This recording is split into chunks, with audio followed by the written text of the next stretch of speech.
초기 극선점의 기회를 드리겠습니다. 이런 얘기 하시면서 이상 깨진 나의 신뢰는 내 주변인들 보다 많은 이익 창출하기 위한 도구로서의 포커스가 맞춰지게.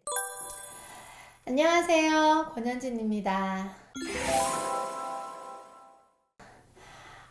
매주 시간을 보내다 보니까 너무 좀 답답하고 이러지 않으세요? 요즘 좀 상황이 그래서 그래도 늘 활기차게 보내셨으면 좋겠고요. 요즘에 보면 네트워크 회사가 굉장히 많잖아요. 그래서 많은 회사들 가운데서 내가 이 분야의 네트워크 마케팅을 시작하는 입장에서 좋은 회사를 고르는 방법에 대해서 한번 나눠볼까 합니다. 우선 네트워크 마케팅 회사를 고르기 이전에 두 가지 관점으로 보시면 너무 좋을 것 같아요. 첫 번째는 제대로 된 회사인가, 또 두 번째는 나하고 맞는 회사인가. 이 두 가지 관점 안에서 비교해 보시다 보면 정말 이 사업을 나하고 잘 맞는 걸 선택하실 수 있을 것 같아요. 우리 첫 번째 기준에서 회사를 고르는 기준에 제대로 된 회사인가라고 하는 관점을 제가 제안을 드렸잖아요. 그러면 제대로라고 하는 기준 안에서 제가 생각하는 첫 번째 기준은 뭐냐면요. 우선적으로 회사 자체가 금방 생긴 신생회사라거나 검증되지 않은 회사들, 그런 회사들은 제가 추천해드리고 싶지 않아요. 재정적으로 조금 안정되어 있는 회사, 실질적으로 회사 자체를 검증한다고 하면 3년에서 5년 이상 이 업계 안에서 어느 정도 재정적으로나 어떤 제품력이라든지 검증이 이루어진 회사를 선택하시는 게 좋습니다. 많은 분들 잘 모르시는 분들 같은 경우에는 이제 회사가 막 들어왔는데 한번 해보시지 않겠어요? 라고 제안받는 경우 되게 많으실 거예요. 초기 극선점의 기회를 드리겠습니다. 이런 얘기 하시면서 이 사업에 제안을 받는 경우가 되게 많으실 텐데요. 물론 신생회사가 들어와서 처음부터 자리를 잡아가는 과정 안에서 물론 기회가 있을 수도 있습니다. 단 저는 개인적으로 경험이 부족하시고 이 분야를 잘 모르시는 분들한테는 오히려 초기에 신생회사들이 갖고 있는 많은 어려움이나 시행착오가 오히려 독이 될 수 있고 이 일을 굉장히 어렵게 진행할 수 있다고 생각을 하기 때문에 신생회사에 대한 어떤 기득권적인 혜택보다는 우선 검증받고 제품력이라든지 시장 안에서의 어떤 규모라든지 재정 상태 같은 것들이 잘 이루어진 회사를 선택하시길 권합니다. 만약에 회사가 제품력이나 이런 것들도 검증받지 않은 회사를 내가 선택했다. 근데 그 회사를 통해서 제품을 내가 유통했는데 어떤 문제가 생겼다고 하면 그 문제를 통해서 한 번 깨진 나의 신뢰는 내 주변인들과 내 영업적 이미지와 여러 가지 다방면에 대한 리스크는 아무것도 회복할 수가 없는 상태가 되어버립니다. 그래서 첫 번째는 너무 신생회사보다는 시장 안에서 기회도 어느 정도 있고 또 검증된 그런 회사를 선택하시길 권해드려요. 두 번째는 그 회사에서 제공하고 있는 특정 제품이나 서비스가 시장 안에서 굉장히 독창적이거나 독특하고 특별함을 가지고 있어야 됩니다. 이 시장 안에서는 너무 많은 제품들이 있어요. 다들 모두가 자기 회사의 제품이 좋다고 이야기합니다. 그런데 소비자들 같은 경우에는 그 많은 그 제품들 중에서 선택할 기준이라는 게 필요하게 되어 있어요. 그리고 소비자들은 선택 권한이 있거나 권리가 있기 때문에 쉽게 다른 제품을 옮겨가실 수도 있거든요.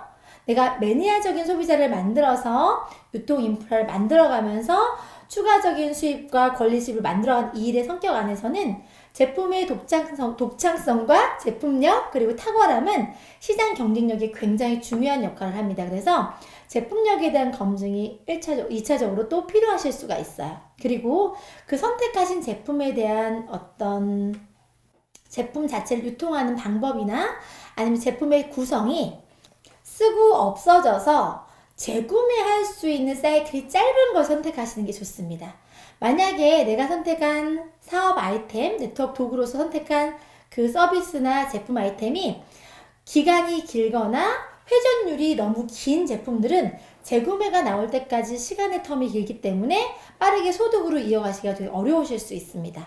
그리고 재구매 비율이 높은 제품을 선택한다고 하면 훨씬 더 좋겠죠. 그래서 대부분 요즘에 많은 회사들이 소비재를 다루고 있고 생필품이라든지 건강기능식품 그리고 화장품 같은 것들 그리고 체중관리 제품들을 많이 하면서 사이클이 한 달이나 두 달 길어야 세 달 내외에 있는 제품들을 취급하는 이유도 그 이유가 있는 것 같습니다. 그래서 재구매율이 좋거나 시장 안에서 검증받아서 독창성과 독특함을 가지고 경쟁력이 있는 제품을 선택하시는 것. 그것도 되게 중요한 것 같습니다. 그리고 세 번째는요. 우선적으로 그 회사의 경영진과 어떤 기업 이념이라든지 그 시장을 이끌어가거나 그 업체를 이끌어가고 있는 주축된 어떤 가치관이나 방향성이 굉장히 중요하더라고요. 예를 들어서 기업의 오너가 그 오너의 목표가 이 회사는 이익 창출을 목적으로 만들었어 라고 얘기한다고 하면 이익을 창출하기 위한 각종 마케팅이나 어떤 상업적으로 홍보하거나 보다 많은 이익 창출하기 위한 도구로서의 포커스가 맞춰지게 되겠죠. 왜냐하면 기업 오너의 색깔과 생각과 방향성이 그 기업을 결정하게 되니까요. 그러면 만약에 그런 기업이라고 하면 장기적인 안목을 가지고 봤을 때는 이익이 창출돼서 회사의 규모는 커지겠지만 실질적으로 그 회사를 지탱할 수 있는 제품력이라든지 연구개발에 투자하지 않는 경우도 굉장히 많습니다. 그렇기 때문에 경영진이나 기업이 갖고 있는 방향과 색깔이 어떤 내 기준에 맞는지를 한번 분석해 보시는 게 좋고요. 전문성에 기반을 두고 있는 회사라고 하면 장기적인 안목을 두고 봤을 때 꽤 괜찮다고 할 수 있습니다. 그리고 회사들을 보시다 보면요. 유통만 하는 회사가 있고요. 유통과 제조를 같이 하는 회사들이 있습니다. 그러면 유통하는 회사들이 갖고 있는 어떤 다양성과 어떤 장점도 물론 있지만 그 유통과 제조를 같이 하고 있다고 하면 유통을 통해서 인프라를 만들어가고 제조나 연구 개발을 통해서 미래적인 가치를 만들어가거나 준비할 수 있는 가능성과 어떤 비전이 있기 때문에 조금 더 안정적이게 가져갈 수 있습니다. 네트워크 마케팅 시장에서 제가 지금 9년 정도 일을 하다 보니까 오늘은 괜찮은 회사가 내년이나 내후년에는 괜찮지 않은 회사가 될 수 있고요. 그리고 오늘은 트렌드를 읽어가고 있고 오늘은 꽤 괜찮은 시장 규모 안에서 자리 잡아가고 있지만 내후년이나 그 다음 연도에는 트렌드나 방향을 읽거나 준비하지 못해서 시장 안에서의 어떤 성장 가능성이 조금 떨어지는 회사들도 보게 됐습니다. 그래서 이 회사가 제조와 유통을 함께하고 있다고 하면 훨씬 더 좋은 기회나 가능성, 발전성이 있다고 볼 수 있습니다. 그리고 제조를 하는 것도 물론 중요하겠지만 제조의 기반이 전문성을 기인할 수 있는 독창적인 자기만의 특허나 기술력을 갖고 있어서 시장 안에서 따라올 수 없을 만한 어떤 경쟁력이 있거나 또는 연구 재원이나 기반 어떤 특허 기술이나 이런 것들이 어떤 인정받고 있는 검증되어 있는 게 있다고 하면 훨씬 더 좋을 수 있습니다. 그래서 이렇게 검증된 걸 가지고 가장 중요한 건 정직성이에요. 회사가 좋은 제품을 가지고 좋은 사업 비전을 가지고 좋은 보상 제도를 가지고 진행을 하다 보면 이런 경우가 되게 많더라고요.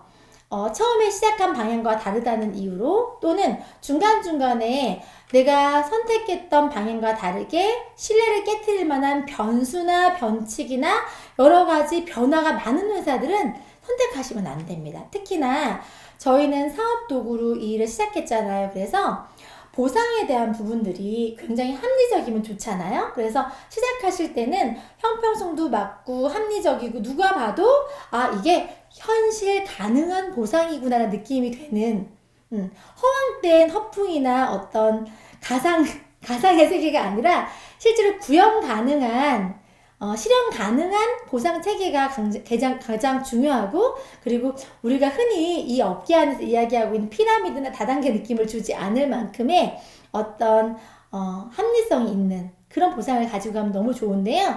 그 보상을 가지고 갈 때도 처음 시작한 그 보상이 시간 안에서 어떤 회사의 정책이나 방향 때문에 변화무쌍하면 안 돼요. 처음에 바라봤던 그 기준과 약속을 지켜갈 수 있는 회사를 선택하시는 게 좋고요. 그게 변화가 됐을 때는 온전히 사업자의 리스크가 될 수 있기 때문에 보상 플랜이라든지 제도나 여러 가지 정책들이 많이 변하지 않는, 변한다고 하더라도 좀 발전적이고 유익하게 누가 봐도, 그게 회사의 관점이 아니라 사업자의 입장에 봐서도 정말 괜찮게 변했습니다 얘기할 수 있는 그런 변화는 긍정적입니다. 단 그렇지 않은 것들은 조금 더 리스크라고 볼 수 있을 것 같아요. 그래서 그런 기준만 가지고 본다고 하더라도 꽤 괜찮은 회사를 고르실 수가 있고요.